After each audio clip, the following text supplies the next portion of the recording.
家主席習近平坐紅旗牌檢閱車由城樓出發。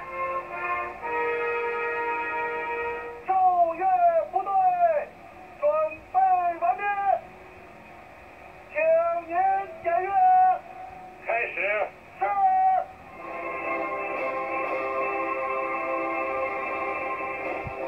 先後檢閱徒步方隊同埋各種武器方隊。同志們好。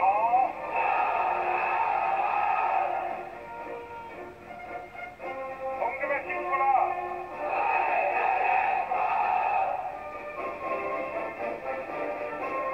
分列式由空中護旗方隊帶領，20架直10同直19武裝直升機組成70字樣，寓意抗戰勝利70週年。地面由抗戰老兵打頭陣，當中包括國共老兵，佢哋平均年齡大概90歲。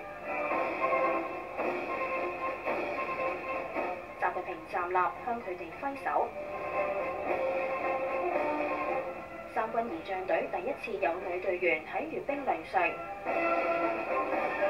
英模部隊方隊緊接出場，宣揚中共抗戰戰役嘅10個英模部隊方隊由將軍帶領出場。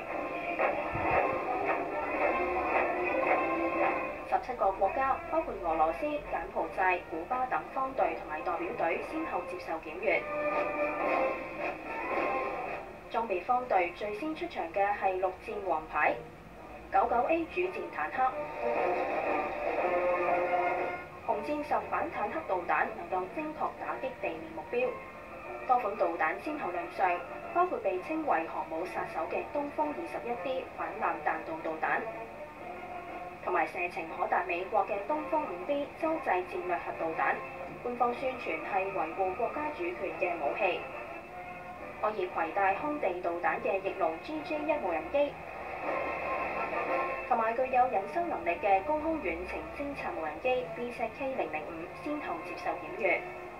預警機、轟炸機、空中加油機同埋戰鬥機等9個空中梯隊劃過天安門上空，其中轟 6K 遠程轟炸機同埋用於航空母艦嘅殲15艦載戰鬥機都係第一次亮相。多款武裝直升機壓軸登場。